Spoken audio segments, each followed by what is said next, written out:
여러분, 지금 제 손에 들고 있는 2만원짜리 지폐. 1년 전만 해도 이 돈으로 미국에서 7달러 30센트를 쓸 수 있었습니다.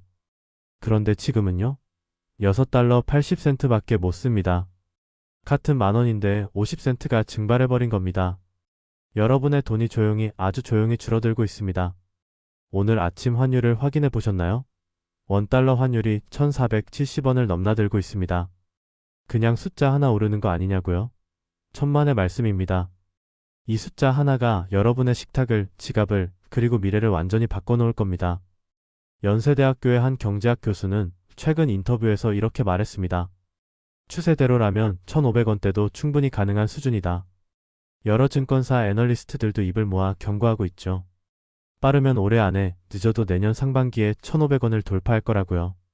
1,500원. 이 마지노선이 무너지는 순간 여러분이 알던 대한민국은 완전히 다른 나라가 됩니다. 오늘 이 영상은 그냥 경제 뉴스가 아닙니다. 이건 여러분의 생존 매뉴얼입니다. 이 영상을 끝까지 보시면 내일 아침 여러분이 제일 먼저 해야 할 일이 무엇인지 정확히 알게 되실 겁니다. 일부 지금 무슨 일이 벌어지고 있는가? 환율이라는 건 사실 대부분의 사람들에게 그렇게 와닿는 숫자가 아닙니다. 주식하는 분들은 코스피 지수 확인하시고 부동산 관심 있는 분들은 아파트 시세 보시죠. 그런데 환율은 뭔가 저 멀리 전문가들의 영역 같습니다. 하지만 여러분이 모르는 사이에 엄청난 일이 벌어지고 있었습니다. 2024년 7월만 해도 환율은 1350원대였습니다. 그런데 불과 5개월 만에 1470원을 넘어섰어요. 120원이 오른 겁니다. 별거 아닌 것 같죠? 편의점 껌 한 통 값도 안 됩니다. 하지만 이게 함정입니다. 미국에 유학 보낸 자녀가 있는 부모님 계시죠? 한 달에 3,000달러 생활비 보내신다고 칩시다. 7월에는 405만원이면 됐는데 지금은 441만원이 필요합니다. 한 달에 36만원이 더 나가는 거예요. 1년이면 432만원입니다. 중형차 한 대 할부금 나가는 수준이에요. 실제로 미국 중앙일보 보도에 따르면 11월 기준으로 1,000만원을 송금했을 때 7월에는 약 7,380달러를 받을 수 있었는데 지금은 6,800달러밖에 못 받습니다. 같은 돈 보냈는데 580달러가 공중으로 사라져버린 겁니다. 그런데 더 무서운 건 따로 있습니다. 이게 끝이 아니라는 거죠. 한국은행 자료를 보면 수입물가가 석 달째 연속으로 오르고 있습니다. 최근 수입물가는 전월 대비 2.4% 올랐어요. 전년 동기 대비로는 무려 7%나 뛰었습니다. 한국은행 관계자는 이렇게 설명했습니다. 환율 상승이 원화 기준 수입물가 상승 요인으로 작용하고 수입물가는 시차를 두고 소비자 물가 상승 압력으로 작용한다. 무슨 말이냐고요? 지금 오르는 수입물가가 한두 달 뒤에 여러분이 마트에서 사는 물건 가격으로 고스란히 전가된다는 겁니다. 이미 징조는 곳곳에서 나타나고 있습니다. 최근 온라인 커뮤니티에서는 만원짜리 칼국수가 화제가 됐죠. 한 경제학과 교수는 이렇게 분석했습니다.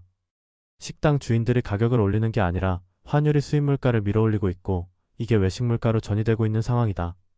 여러분, 우리나라 식품 제조업의 원재료 수입 의존도가 얼마나 되는지 아세요? 무려 70%입니다. 밀, 대두, 옥수수, 원당. 우리가 매일 먹는 빵, 라면, 과자, 음료수의 재료가 전부 해외에서 들어옵니다. 환율이 오르면 이 모든 게 비싸지는 거예요. 실제로 CJ제일제당은 사업보고서에서 환율이 10% 오를 경우 세후 이익이 약 13억 원 감소한다고 밝혔습니다. 동원 F&B는 환율이 10원 오를 때마다 영업이익이 약 20억 원 감소한다고 추정했어요. 기업들이 이렇게 손해를 보면 어떻게 될까요? 당연히 제품 가격을 올립니다. 그 비용은 고스란히 소비자인 여러분에게 전가되는 거죠. 2부 무서운 도미노가 시작된다. 그런데 여기서 놀라운 일이 벌어집니다. 2020년 초 코로나가 터졌을 때를 떠올려 보세요. 마트에서 라면이 동났습니다. 화장지가 품귀 현상을 빚었죠. 왜 그랬을까요? 진짜 먹을 라면이 부족해서였나요? 진짜 쓸 화장지가 없어서였나요? 아닙니다. 다른 사람들이 사니까 나도 샀습니다. 나중에 없어질까 봐 미리 사두는 거죠. 그러면 어떻게 됩니까? 실제로 없어집니다. 가격이 폭등합니다. 이게 바로 지금 외환시장에서 벌어지고 있는 일입니다. 지금 한국 사람들이 달러를 미친 듯이 사모으고 있어요. 2024년 3분기 기준 국내 기업의 외화예금 월 평균 잔액이 918억 8천만 달러로 역대 최고 수준을 기록했습니다. 약 130조 원입니다. 수출 대금 받았으면 원화로 바꿔야 정상입니다. 그런데 안 바꿉니다. 들고 있어요. 왜 그럴까요? 환율이 더 오를 거라고 생각하기 때문입니다. 옆집이 달러를 사니까 나도 삽니다. 모두가 달러를 사면 달러는 귀해지고 가격은 오릅니다. 올해 3분기 누적 수출액은 전년 동기 대비 2.2% 늘었는데 같은 기간 외화예금 잔액은 8.8% 증가했습니다. 수출은 조금 늘었는데 달러 보유액은 훨씬 더 많이 늘었다는 거예요. 수출로 번 달러를 원화로 안 바꾸고 그대로 쌓아두고 있다는 겁니다. 개인도 마찬가지입니다. 4대 시중은행의 11월 달러 보험 판매액이 1조 5천억 원으로 역대 최대를 기록했습니다. 달러로 보험료를 내고 보험금을 받는 상품이에요. 앞으로 환율이 더 오를 거라고 예상해서 가입하는 겁니다. 미국 주식 투자하시는 서학개미들도 똑같습니다.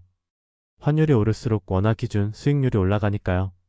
주식 가격이 그대로여도 환율만 올라가면 돈을 버는 구조죠. 그런데 여기서 무서운 일이 벌어집니다. 코로나 때 라면 사재기를 떠올려 보세요. 모두가 라면을 사면 진짜 라면이 없어집니다. 지금도 똑같아요. 모두가 달러를 사기만 하고 안 쓰면 시장에서 달러는 점점 귀해지고 환율은 계속 올라갑니다. 더 무서운 건 이게 스스로 가속화된다는 겁니다. 환율이 오르니까 더 사고 더 사니까 더 오르고 더 오르니까 더 사고 끝이 없습니다. 이걸 전문 용어로 공포 매수라고 부릅니다. 3부 어느 업종이 먼저 무너지는가? 여기서 더 큰 문제가 터집니다. 환율이 오르면 가장 먼저 타격받는 곳이 어딜까요? 수입을 많이 하는 업종입니다. 정유, 항공, 철강, 식품. 이 네 가지만 기억하세요. 먼저 정유업계입니다. 국내 정유회사들은 연간 10억 배럴 이상의 원유를 전량 해외에서 달러로 사옵니다.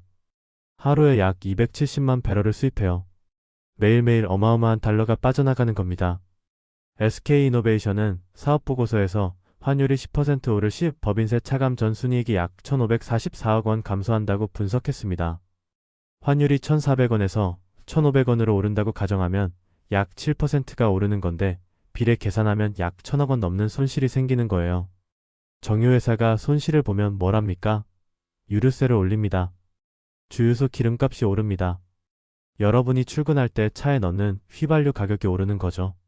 그러면 물류비가 오릅니다. 물류비가 오르면 모든 상품 가격이 오릅니다. 항공업계는 더 심각합니다. 항공사 영업비용 중 가장 큰 비중 약 30%가 유류비예요. 여기에 항공기 리스료, 정비비, 해외 체류비까지 전부 달러로 결제합니다. 대한항공의 경우 올해 3분기 말 기준 순회화 부채가 약 48억 달러인데 환율이 10원 오르면 약 480억 원의 외화평가 손실이 발생합니다. 환율이 1,400원에서 1,500원으로 오르면 100원이 오르는 거니까 4조 8천억 원의 손실이에요. 이 손실을 어떻게 메웁니까? 항공권 가격을 올립니다. 해외여행이 비싸지는 거죠. 작년에 200만 원이던 유럽 여행이 올해는 250만 원, 내년에는 300만 원이 될 수 있습니다. 철강업계도 마찬가지입니다. 철광석과 채철용 연료탄을 전부 수입하는데 환율이 오르면 원가가 뛰는데 글로벌 경기 둔화로 철강 수요는 위축돼서 제품 가격의 원가 상승분을 반영하기 어렵습니다. 결국 수익이 줄어들죠. 식품업계는 더 말할 것도 없습니다. 롯데월푸드는 원달러 환율 10% 변동 시 35억 원의 세전 손익 영향이 있고 CJ제일제당은 10% 상승 시 세후 이익이 13억 원 감소합니다. 여기서 핵심입니다. 이 네 가지 업종이 무너지면 뭐가 일어납니까? 정유업계가 무너지면 기름값이 오릅니다. 기름값이 오르면 물류비가 오르고 모든 제품 가격이 오릅니다. 항공업계가 무너지면 항공권이 비싸지고 해외여행이 줄어들고 관광산업이 무너집니다. 철강업계가 무너지면 건설 원가가 오르고 아파트 분양가가 오릅니다. 식품업계가 무너지면 장바구니 물가가 오릅니다. 이게 바로 도미노입니다.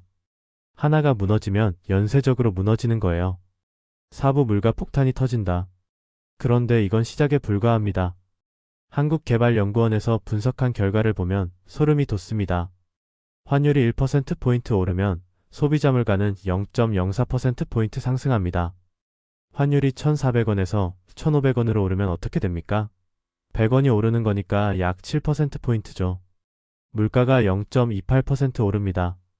지금 한국은행의 물가 목표치가 2%예요. 환율이 1,500원을 돌파하면 물가 목표치를 지키기가 거의 불가능해집니다. 그런데 더 무서운 건 이게 평균값이라는 겁니다. 어떤 품목은 훨씬 더 많이 올라요. 한국은행 자료를 보면 석유류 가격 상승률이 9월에 2.3%였는데 10월에는 4.8%로 2배 이상 뛰었습니다.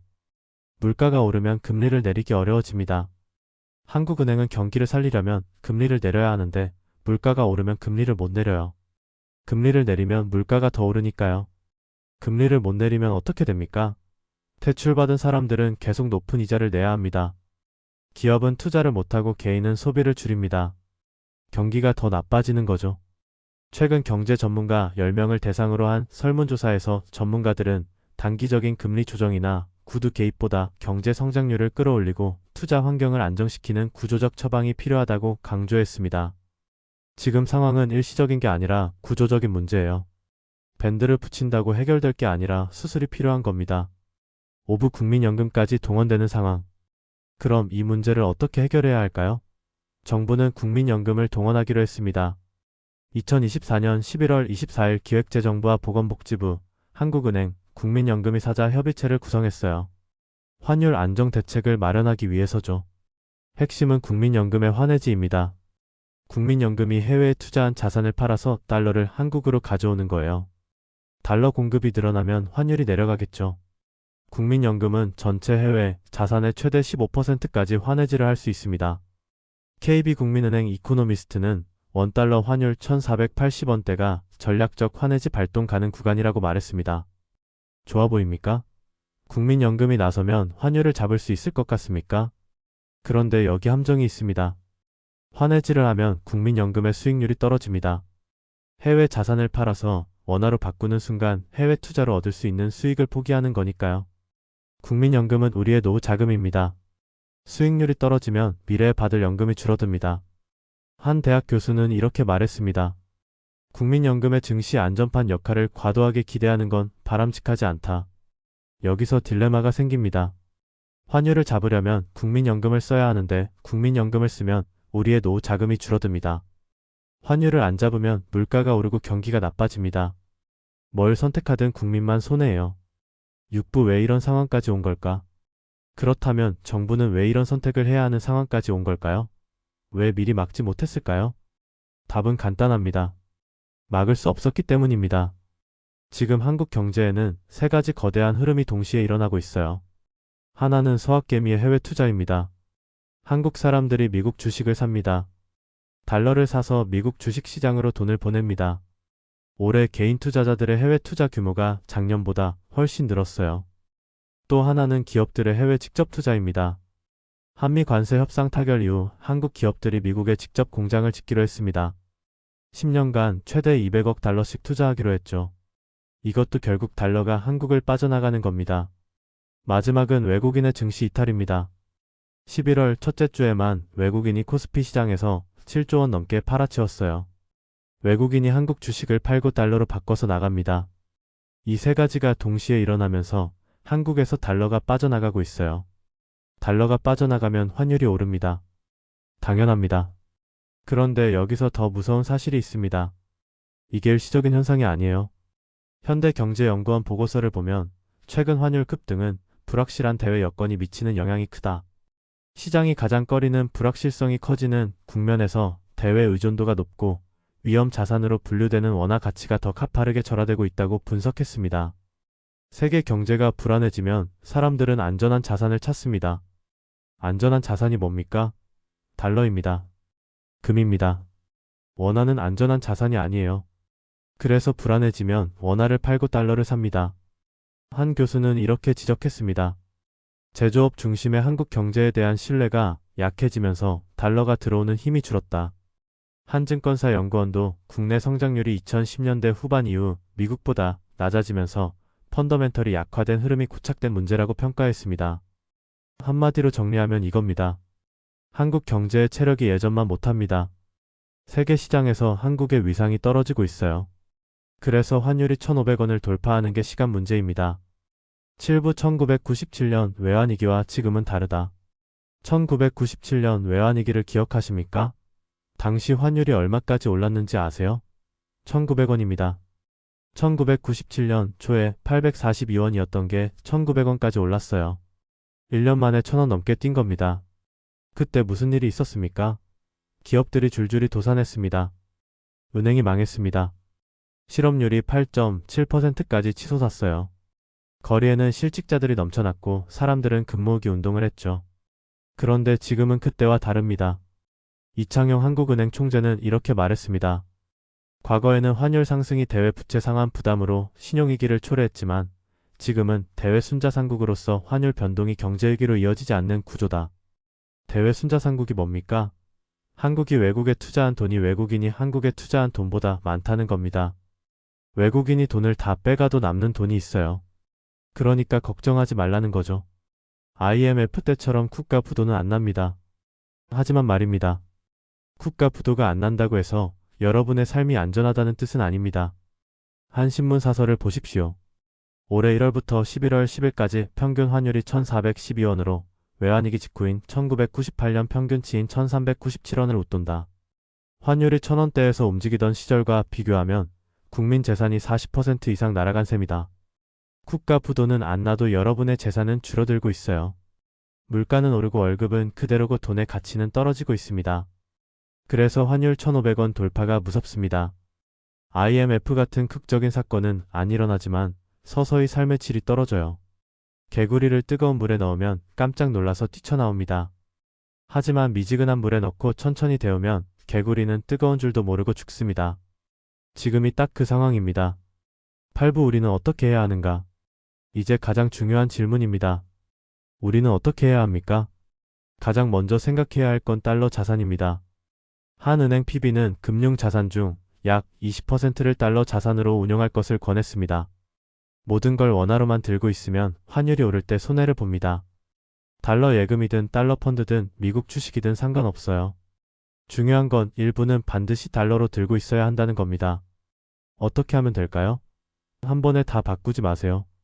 매달 일정 금액씩 나눠서 사세요. 분할 매수 전략입니다. 환율이 1,450원일 때도 사고 1,470원일 때도 사고 1,490원일 때도 삽니다. 그러면 평균 환율로 달러를 모을 수 있어요. 그 다음은 소비 패턴을 바꿔야 합니다. 해외여행, 수입식품, 수입차처럼 수입 의존도가 높은 품목들 말입니다. 이런 것들은 환율이 오르면 가격이 급등해요. 꼭 필요한 게 아니라면 당분간은 미루는 게 현명합니다. 예를 들어 유럽 여행 계획 있으셨나요?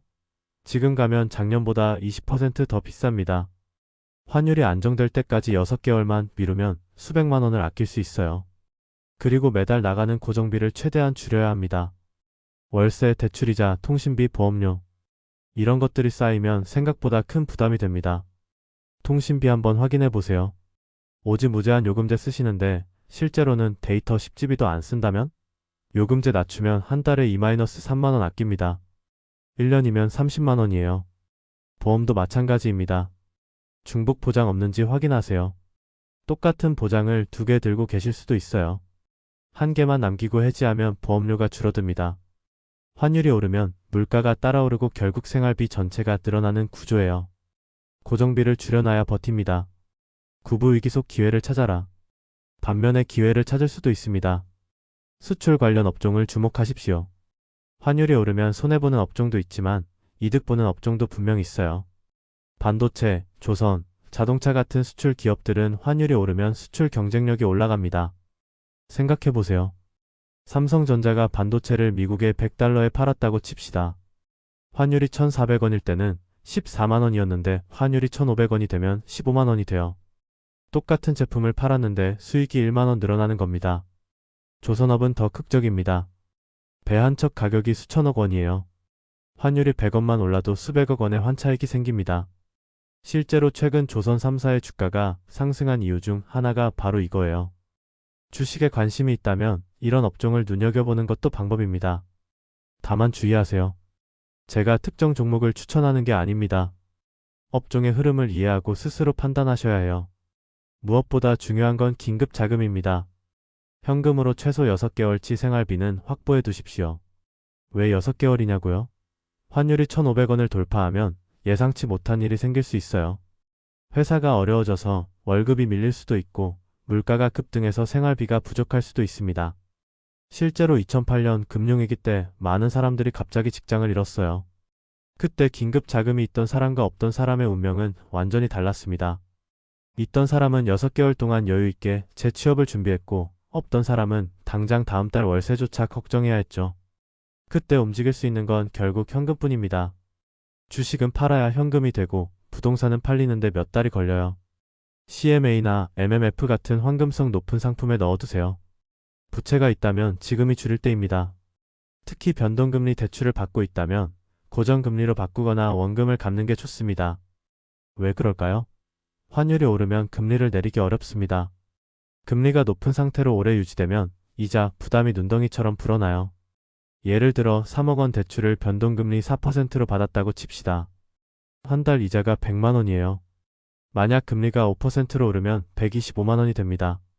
한 달에 25만 원, 1년이면 300만 원 더 내야 해요. 지금 여유가 있을 때 원금을 조금이라도 갚아두세요. 3억을 2억 7천으로 줄이면 이자도 그만큼 줄어듭니다.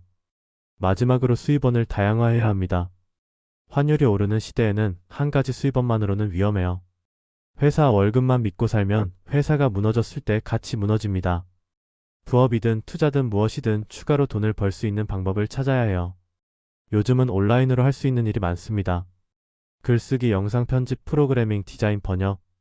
본업에서 쌓은 경험을 활용해서 부수입을 만들 수 있어요. 한 달에 50만 원이라도 추가로 벌 수 있으면 1년에 600만 원입니다. 이 돈으로 달러를 사두거나 비상자금을 만들 수 있어요. 10부 최악의 시나리오. 이제 최악의 시나리오를 한번 그려보겠습니다. 환율이 1,500원을 돌파했습니다. 처음엔 1,510원, 1,520원 이렇게 천천히 올라가요. 사람들은 아직 별로 걱정하지 않습니다. 1,400원도 견뎠는데 뭐 어때? 이 정도쯤이야. 그런데 외국인 투자자들이 움직이기 시작합니다. 한국 주식을 팔아치워요. 코스피가 무너집니다. 2,500선이 깨지고 2,400, 2,300. 공포가 확산됩니다. 환율은 더 빠르게 오릅니다. 1,550원, 1,600원. 정부가 구두 개입을 합니다. 과도한 변동성은 용납할 수 없다. 필요하면 적극 개입하겠다. 하지만 시장은 움직이지 않습니다. 1997년에도 정부가 개입했지만 환율은 계속 올랐어요. 지금도 마찬가지입니다. 수입 물가가 폭등합니다. 유류비가 오릅니다. 주유소 기름값이 리터당 2,500원을 넘어가요. 물류비가 올라갑니다. 택배비가 오릅니다. 마트 물가가 오릅니다. 라면 한 봉지가 1,500원, 우유 1리터가 4,000원. 장 보러 가면 장바구니 하나에 15만 원이 훌쩍 넘어갑니다. 식당들이 가격을 올립니다. 칼국수 12,000원, 김치찌개 13,000원. 외식을 하려면 1인당 2만 원은 있어야 해요. 사람들은 외식을 줄입니다. 식당이 문을 닫기 시작합니다. 항공권이 비싸집니다. 미국 왕복이 300만 원, 유럽 왕복이 500만 원. 해외여행을 포기하는 사람들이 늘어나요. 여행사가 무너집니다. 유학비가 폭등합니다. 미국에 자녀를 보낸 부모들은 한 달에 100만 원씩 더 보내야 합니다. 견디지 못하고 자녀를 귀국시키는 가정이 생깁니다. 기업들이 구조조정에 들어갑니다. 원가가 오르는데 제품 가격을 올리기 어려워요. 수익이 줄어듭니다. 인건비를 줄여야 합니다. 정리해고가 시작됩니다. 실업자가 늘어납니다. 구직 시장이 얼어붙어요. 청년들은 취업을 포기합니다. 중장년층은 재취업 기회를 잃습니다. 정부가 국민연금 환해지를 본격화합니다. 해외 자산을 팔아서 달러를 들여와요. 환율이 조금 내려갑니다. 하지만 국민연금 수익률이 떨어집니다. 미래연금이 줄어드는 거예요. 지금의 위기를 막기 위해 미래를 처당 잡은 겁니다. 금리를 내리지 못합니다. 물가가 올라서 금리를 내릴 수 없어요. 대출 이자가 높은 채로 유지됩니다. 빚 때문에 집을 파는 사람들이 생깁니다. 부동산 가격이 흔들립니다. 소비가 얼어붙습니다. 사람들은 돈을 쓰지 않아요. 기업들의 매출이 줄어듭니다. 또 구조조정이 시작됩니다. 악순환이 반복됩니다. 이게 바로 환율 1,500원 돌파 이후의 시나리오입니다. 11부 하지만 희망은 있다. 하지만 희망은 있습니다. 환율 1,500원 시대에도 살아남을 수 있어요. 아니, 오히려 기회로 만들 수도 있습니다. 가장 중요한 건 자산을 분산하는 겁니다. 원화만 들고 있지 마십시오. 달러, 금, 부동산, 주식 여러 자산에 나눠서 투자하세요. 환율이 오르면 달러 자산이 올라갑니다. 물가가 오르면 금이 올라가요. 한 가지에 올인하지 마십시오. 분산이 최고의 방어입니다. 특히 자산의 20%는 현금으로 들고 있어야 합니다. 위기가 왔을 때 움직일 수 있는 건 현금뿐이에요. 2008년 금융위기 때를 보세요. 주식이 폭락했을 때 현금을 들고 있던 사람들은 싼 가격에 우량주를 매수할 수 있었습니다. 그 주식들이 지금 몇 배가 됐어요. 위기는 준비된 자에게는 기회입니다. 그 다음은 스스로 가치를 만들 수 있는 능력입니다. 회사가 망해도, 산업이 무너져도 내가 가진 기술과 능력으로 돈을 벌 수 있어야 해요. 프로그래밍을 배우십시오. 지금 챗GPT 같은 AI 도구들이 나와서 코딩이 훨씬 쉬워졌어요. 온라인 강의로 3개월이면 기초를 배울 수 있습니다. 영어를 배우십시오. 환율이 오르는 시대에 글로벌 시장에서 일할 수 있는 능력은 엄청난 자산이에요. 영어로 일하면 달러로 벌 수 있습니다. 글쓰기를 배우십시오. 블로그, 유튜브 스크립트, 마케팅 카피. 좋은 글을 쓸 수 있으면 온라인에서 수입을 만들 수 있어요. 영상 편집을 배우십시오. 요즘 모든 기업이 영상 콘텐츠를 만들어요. 영상 편집 스킬이 있으면 프리랜서로 일할 수 있습니다. 무엇이든 좋습니다. 시장에서 필요로 하는 기술을 하나라도 더 배워두세요. 그리고 인맥을 쌓으십시오. 위기가 왔을 때 도움을 줄 수 있는 사람들과 관계를 만들어 두세요. 2008년 금융위기 때 한 친구 이야기입니다. 그 친구는 회사에서 정리해고를 당했어요. 막막했죠. 그런데 2년 전에 알게 된 선배가 있었습니다. 가끔 밥 먹으면서 이야기 나누던 사이였어요. 그 선배가 새로 창업한 회사에서 일할 사람을 찾고 있었습니다. 친구는 그 회사에 들어가서 위기를 넘겼어요. 지금은 그 회사의 임원이 됐습니다. 혼자서는 못 버팁니다. 사람이 답입니다. 12부 가족 그리고 연대. 마지막으로 가족과의 연대를 잊지 마십시오. 가족과 대화하세요. 지금 경제 상황이 어떤지, 우리 집 재정은 어떤지, 앞으로 어떻게 대비해야 할지. 솔직하게 이야기를 나누세요. 많은 가정에서 돈 이야기를 터부시합니다. 특히 부모님은 자녀에게 경제적 어려움을 숨기려고 해요. 하지만 위기가 왔을 때 가장 중요한 건 투명한 소통입니다. 상황을 공유하십시오. 함께 계획을 세우십시오. 위기는 혼자 견디는 게 아닙니다. 가족이 함께 버티는 거예요. 친구들과 연락하십시오. 서로 격려하세요. 정보를 공유하세요. 너희 집은 요즘 어때? 우리는 이렇게 대비하고 있어. 이런 대화가 큰 힘이 됩니다. 힘든 시기에는 심리적 지지가 무엇보다 중요해요. 지역 커뮤니티에 참여하십시오. 이웃과 관계를 만드세요. 위기가 닥쳤을 때 가장 든든한 건 가까이 있는 사람들입니다. 1997년 IMF 때를 보세요. 동네 사람들끼리 품앗이로 아이를 돌보고 반찬을 나눠 먹고 일자리 정보를 공유했어요. 지금도 마찬가지입니다. 혼자 버티려고 하지 마세요. 함께하면 버틸 수 있습니다. 마무리 지금 당장 움직여라. 이제 마지막입니다. 환율 1,500원 돌파는 이제 가능성이 아니라 시간의 문제입니다. 전문가들은 빠르면 올해 안에, 늦어도 내년 상반기에 이 선이 무너질 거라고 예측해요. 하지만 여러분은 지금 이 영상을 보고 있습니다. 미리 알았어요. 준비할 시간이 있습니다. 준비하는 사람과 준비하지 않는 사람의 차이는 어마어마합니다. 같은 위기를 겪어도 어떤 사람은 무너지고 어떤 사람은 기회로 만들어요. 차이는 딱 하나입니다. 준비했느냐, 안 했느냐. IMF 때를 기억하십시오. 금융위기 때를 기억하세요. 위기마다 누군가는 무너졌지만 누군가는 살아남았습니다. 심지어 더 강해진 사람들도 있었어요. 여러분은 어떤 사람이 될 겁니까? 지금 당장 움직이십시오. 달러 통장을 만드세요. 은행 앱 열어서 5분이면 만들 수 있습니다. 고정비를 줄이세요. 오늘 저녁에 통신비, 보험료 확인해 보세요. 긴급 자금을 마련하세요. 이번 달부터 월급의 10%를 따로 떼어 놓으세요. 새로운 기술을 배우세요. 오늘 저녁 유튜브에서 무료 강의 하나 찾아보세요. 가족과 대화하세요.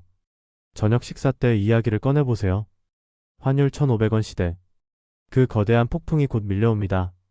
폭풍을 피할 수는 없습니다. 하지만 준비한 사람만이 살아남아요. 1997년 외환위기 때 금모으기 운동을 했던 우리 부모님 세대처럼 2008년 금융위기를 극복했던 선배들처럼 우리도 이 위기를 극복할 수 있습니다. 지금입니다. 바로 지금 이 순간부터 시작하십시오. 이 영상이 도움이 되셨다면 좋아요와 구독 부탁드립니다. 그리고 주변에 꼭 필요한 분들께 공유해주세요. 여러분의 가족, 친구, 동료가 이 정보를 알아야 합니다. 함께 준비하고 함께 버팁시다. 다음 영상에서는 환율 1,500원 시대에 돈 버는 구체적인 투자 전략을 다뤄보겠습니다. 여러분 준비된 자만이 살아남습니다. 오늘부터 시작하세요. 감사합니다.